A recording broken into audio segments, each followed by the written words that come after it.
Municipal corporation standing કમિટીના સભ્યોએ form ભર્યા 12 સભ્યોની કમિટી માટે 21 સભ્યો ફોર્મ ભર્યા છે।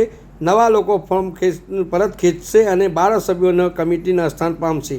આવતીકાલે પદાધિકારીઓથી થશે નિમણૂક। જે સ્ટેન્ડિંગ કમિટી માટે જે લોકો ફોર્મ ભર્યા છે તેના ઘણા બધા લોકો ભર્યા છે। અમદાવાદમાં દરેક સત્તાધીશ પાર્ટીમાંથી જે લાગે છે, પણ અત્યારે જે દેખાઈ આવે છે મેન સ્ટેન્ડિંગ કમિટીના ચેરમેન દાવેદાર ખોખડા બોર્ડના કમલેશ પટેલ અને પાલડી બોર્ડની જૈની કોકિલ અને નિકોલ બોર્ડની પરેશ લાખાણી।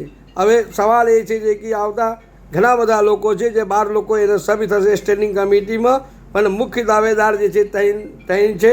જે પાર્ટીના શીર્ષક નેતૃત્વએ જે રીતે નક્કી કર્યું છે એ પ્રમાણે અમે જુદા જુદા વોર્ડના 21 સભ્યો પાસે ફોર્મ ભરાવડાવ્યા છે અને પાર્ટીનું શીર્ષક નેતૃત્વ બાકીના લોકોના 9 ફોર્મ પાછા આવી જશે, ખેંચાઈ લઈશું અને 12 ફોર્મ આવતીકાલે એના નામો જાહેર થઈ જશે।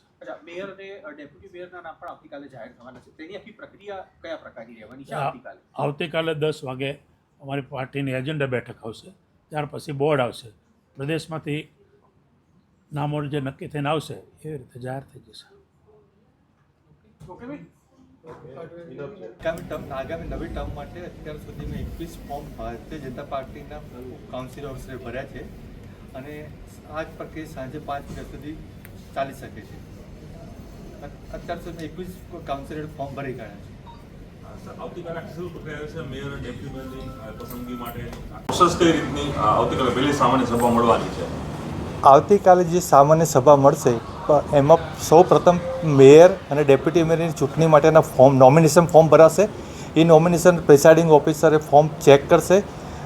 કોઈ ઉમેદવારી પત્ર પાછું ખેંચવું હોય તો એની 15 મિનિટ પર આપવામાં આવે છે અને ઉમેદવારી પત્રની ચકાસણી થયા બાદ જો કોઈ પણ એક ઉમેદવાર મેયર અને ડેપ્યુટી મેયર માટે હશે તો એ બિનહરીફ જાહેર કરવામાં આવશે, અન્યથા ચૂંટણી કરી હાથ ઊંચો કરીને વોટિંગ કરવામાં આવશે।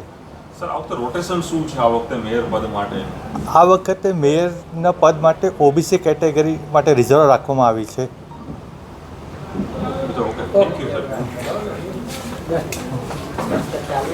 ऐसे ही अन्य खबरों के लिए चैनल को सब्सक्राइब कीजिए। खबरों का नोटिफिकेशन पाने के लिए बेल आइकॉन को जरूर दबाएं।